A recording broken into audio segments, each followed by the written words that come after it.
Hello and welcome back to another episode of Planet Coaster. We are actually slowly but surely winding down on the Antiquity area. So I'm actually pretty happy about that because really I'm starting to get a little bored of building the same but still varied kind of structures and facades. Just because of how many structures that we have. I mean, it's a very large area of a park if you think about it. Most people maybe do a coaster, a flat ride, and a building or two just to make it a little bit more coherent. I mean, here we have, bathhouses to, villas and manors and temples and libraries and amphitheaters and coasters and mountains and everything in between. Like, this is probably the most extensive build that I've ever done for YouTube, for sure. Maybe Bridgehaven, in terms of time, took a longer, but other than that, this is a lot of work. So I'm pretty happy to be winding down slowly. If I had to guess, we have maybe three or four at most episodes left of the Antiquity section. Then we'll be switching over to a new theme and a new section of the park. Hopefully. The game is starting to lag a little bit. It's getting a little big. And with the completion of the library station this episode, a lot of entities get added. Here, we left this facade blank before, as we were working on other areas of the park. So, of course, I had to go back, fill this in, try and make the end cap here of this angled villa at least coherent and finished. Behind the kickflip there, I do want to end up building a engineer's workshop. That's an additional building I didn't have planned, but that empty space there, it's bugging you guys and it's bugging me as well. So I want to put an engineer's workshop that kind of fits the kickflip a little bit, just because it makes sense with all the gears and the way it's this spinning mechanism. And so if I'm able to make like something, I guess it's a little bit more Renaissance, but like a Michelangelo's kind of workshop. Not Michelangelo's, Leonardo's. I don't know why I thought Michelangelo. He was not an engineer. He was a sculptor. That's what he would prefer to be. Don't call him a painter because he would have been very angry with you. Some art history knowledge for you all there. Anyways, so I added this red road here. That's going to be connecting to another path. I felt like that we just needed another shortcut so they don't have to walk over to the arch to get into this district. We're going to be doing a lot of copy and pasting, trying to go through this as quickly as possible. This is actually footage from before the video was submitted to Frontier and the competition and everything. And it sadly we don't have the coaster finished yet, so it kind of didn't make it for the competition. But I did add a whole bunch of little details, just cleaned up some things so everything's a little bit more coherent. From adding benches, we designed some nice stone benches to put around the park. Also, we start putting around trash cans and street lights and some final lighting on some additional buildings, so the nighttime looks a little bit better overall, and especially from a distance. So, finishing up this alleyway here in the bathhouse, because again, you leave things blank where you don't know what's going on yet, and then as time basically shows, you can add more facades and details. Now, I don't know what to do on the far side, if we're just going to cover that with trees and shrubberies and things, but who knows. Now, the right side of the library plaza, this is actually a fairly large garden area. We're adding another statue element in here just to make it more, I guess, filled in and to take up a little bit more space, make it look a whole lot, I guess, pleasing to the eye, especially from the Olympus coaster. So when you come through the Olympus coaster, this area looks a little bit more filled in, and everything kind of blends together nicely. So we're going to spend a lot of time just putting down gardens, shrubberies, and making this layered kind of effect using treetops and bushes to build up a good, I guess, thick front of of these greenery elements to basically block the view from other areas. Of course, we'll have to add some rocks, put in plenty of little plants here and there. It's going to be a little bit of a sporadic thing. You don't want to fill in every square inch, but for me, a proper garden needs to look at least grand enough to be called such a thing. And that's why I'm going probably a little overboard on things, but I think that's okay in the long run, as it is, supposed to be. I mean, it's close to the temples. This is one of the 7 wonders of the world, so give it something fancy, is what I would say. We're also going to be doing some modular building here later on, which is cool. It's something that I need to do more often, especially for facade work, as it really speeds up what you're doing. And also, we will be finishing up the shape here of the whole coaster station. Now, this is going to house the coaster, and you can see the pit down there. This is going to be a dark ride. It's going to be the library on the front half. You're going to go through parts of the library and the coaster, which is going to be cool. And then, basically, the library is going to catch on fire, because that is, I guess, based on the records, if any, that we do have of the library, it was burned and then also apparently reclaimed by the sea. So it did not end well for this library, and we apparently lost a whole bunch of knowledge and so forth because of it. But who knows? It could be similar to the Hanging Gardens. There's not quite, I guess, solid enough evidence as to where it was and the exact floor plan of it. There are some drawings online, and that's why I have these 2 exterior buildings that aren't attached to the main library itself. But it's a myth. Myth that's kind of true, but kind of not, depending on who you ask. Here you can see some of our benches, and this is forwarded a little bit in time. I didn't want to record just laying down all of our street lights. In fact, I'll probably get some good shots of those lights here after the speed build section, but I do want to put all this garden elements down, definitely fill in as much as possible back here, and then we'll just seal it off with a whole bunch of trees so it blocks people's vision when you're on the ground level. It looks really cool. I'm sure people could have parties back here or what have you. There's a nice kind of porch attachment to the library, or at least one of the wings of the library there, that you could possibly maybe have a restaurant on there.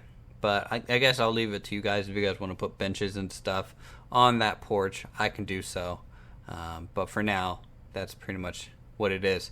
Here, we are going to start doing some modular building for the facades. Now, this structure is very long, and there's a lot of facade work to do.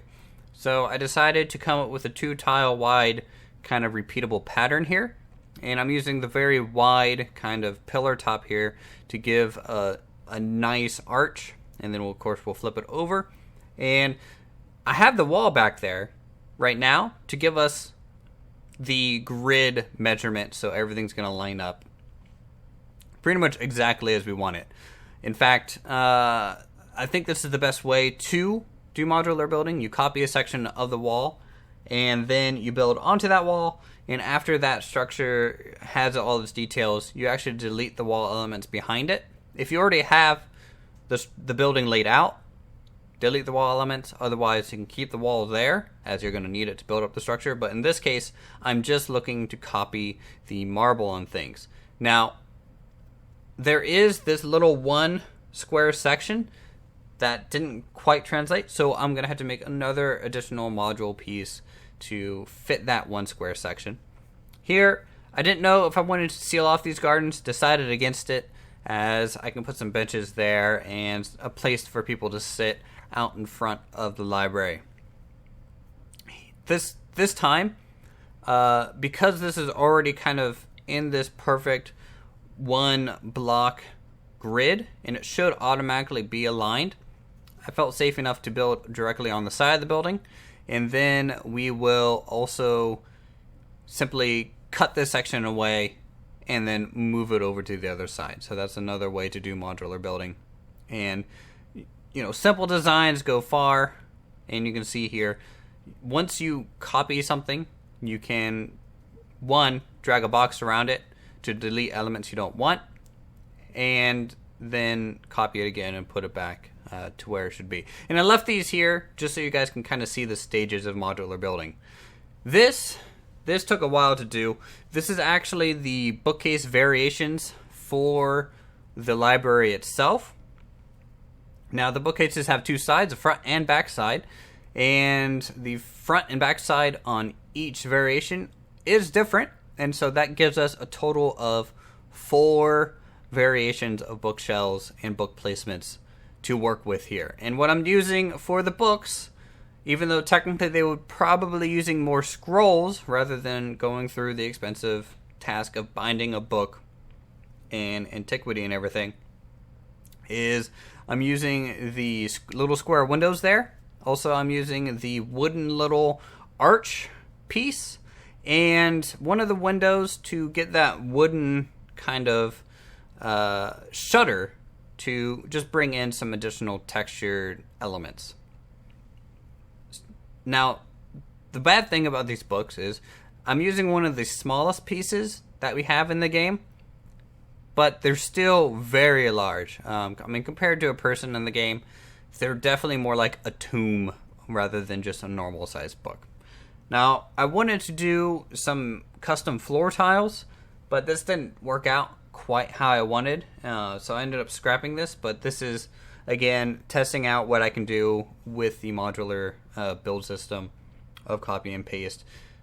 I need to get way more comfortable with this in the long run, and so I feel like doing these experiments, I am trading in upfront time for hopefully long-term payoff on these things. Now, I think this would have worked, but I didn't really want to go through and manage all these little pieces so the pathway would work. And so I just went ahead and put the white roofing everywhere that is green. And then I'm just going to raise the path right above it here and rework it a couple times. It took me a little bit to try and find a shape that I liked, and then also a shape that I think would work with the shelving. The path back there that's touching the wall is going to have bookshelves on it, and if half the path is going to be through a bookshelf, I don't think it would look good. And so I really reworked this a couple times. And then also trying to raise up the ticket booth and attach it to the already made path is a little bit of a challenge. I do like, however, if you delete people on a path and you have it paused, they stay there. And then if you rebuild the path, they kind of shift automatically to wherever that path, at least the closest path, is to their current location, which I think is a pretty cool feature. It's pretty funny to see that happen in real time. They kind of move like water, and then they're back in the queue pretty much instantly as soon as you hit play. So we're laying down some of our first bookshelves, also adding some ladders on here because obviously they're going to need a ladder to reach those upper areas. You can see kind of the scale of the books compared to the people. They're very large, which I think sells a little bit of the grandness of the library. Again, it's a wonder of the world. It should have this very grand, large scale. Kind of wish the queue was a little bit longer for the coaster, but as long as it's long enough, I think, to have people always in it, plus enough to fill in a cart every single time, I think that suffices.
Alright, so let's go ahead and look at some things in real time.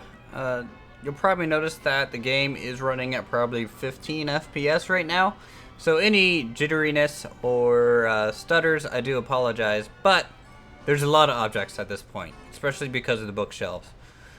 Alright, so we have these two wonderful little side gardens on each side of the library front, which look pretty cool. They both have our new little benches made out of stone and plenty of shrubs and things of that nature. Here is what our trash cans look like, which is pretty cool. I believe I saw Silver Rat use these as planters, and I believe he said something about making them in the trash can, so I went ahead and did that. Let's go ahead and actually look at some of the street lights here, since it wasn't really covered in the speed build at all. So this is currently the main street light that is along all the main avenues. It is a simple stone pillar with our two lanterns to either side with an iron kind of base and also kind of a wide, I guess, stone base here. Now the kickflip, as I said, I do want to have the engineer's workshop back here, so that'll fill in that area nicely once we get to it, and I can hopefully make that look maybe a little bit more unique than the other structures, maybe a little bit more wooden elements onto the walls on that one. That might be something different enough. Back here are our main gardens, kind of flanking the wonderful library. We have our stone braziers as well back here. And it's a nice peaceful place. I really like this a whole lot. It's a really nice garden area. And you also get a nice little view of the coaster, so you can watch your friends go around a lot of the elements there. Now, this side road, of course, we added a flower bed and its road that will eventually connect over here, where we will make a new plaza and a new theme. And I think that's about all in between episode stuff. Also added this low-lying wall here just to kind of break up these two areas just enough.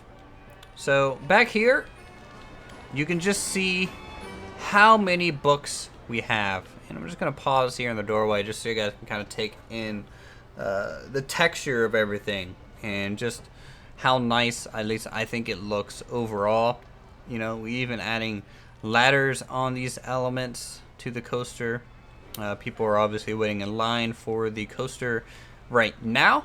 It's a little bit of a mess back there, so that's going to be next episode, working on the details around the coaster and getting that to work. Even made a little step stool here. Trying my best on that. You know, this bookcase might be empty. You can see through it. I kind of wanted to do that on purpose so you can kind of see where you were in line and if the line is still moving. I think that's a good thing to do. And then also it does add a touch of variation mixed in with all this stuff. The roof, I really like how the stone pattern is kind of partially interacting with the tiles down here, making this nice kind of wood support system. I think that's pretty cool looking. Now, it might do for some arches or something holding up the roof, but really, I think I can take some liberty here since it is a wonder of the world and make it look grand without having to do a whole bunch of supports, I think. Here's a view of everything from the coaster itself. Just surrounded with tombs of knowledge, which I think is great. Also, little fountain in here with a nice little mermaid statue, things like that. I am holding off on SFX as the FPS is dropping, and with all these books in here, it would not be a pretty sight, I don't think. And there's going to be even more. So, I do want to talk to you a little bit about these modular buildings. And you can see all of our test variations that we did. Well, not test, these are actually the final variations. So, the bookcase, of course, you can click on it. You can copy and paste it relatively easily. You can also stack them relatively easily. So you can start building them up. That's how we did pretty much the full interior of the library. What we can also do as well is go into edit mode, highlight it all, copy it. Now it's aligned to the grid. just flip it 180 so you repeat the pattern on the back side, and now you have a 3 tall bookshelf relatively quickly. So I think that's a very important thing here in the future that we're going to be doing, and hopefully you guys can learn some cool tricks in the future. And then of course I'll be learning from you guys, because I do watch a lot of you guys build, and I see some amazing stuff out there in the community. And especially with the contest being over, I won't feel quite as rushed to get this done. And I do want to get into doing some other games as well. This has consumed me for a month, so I'm a little burned out. I think it's probably just because of the theme, but I'll be excited to move on to something new here soon. This side of the building obviously isn't done, as a whole section of the park is going to be over here. Don't know what to do. This section, just put in a light foresty area, since no one's really going to go over there anyways. I really like these new arches, using the nice fluted tops of the pillars. And this is the upper wall section up here, kind of copied over. Now this is kind of like, I guess, the clear story windows for a cathedral or something, but I figured you know, it should be as grand as possible. Anyways, that's going to do us for this episode. If you guys enjoyed the content, feel free to subscribe if you're new. Go ahead and hit that like button so I know you guys like this stuff. Go ahead and check out my other videos for more cool creative goodness such as this. And I think I'm going to leave you guys off with a little bit of a night shot, just so you can see how everything looks all lit up like this.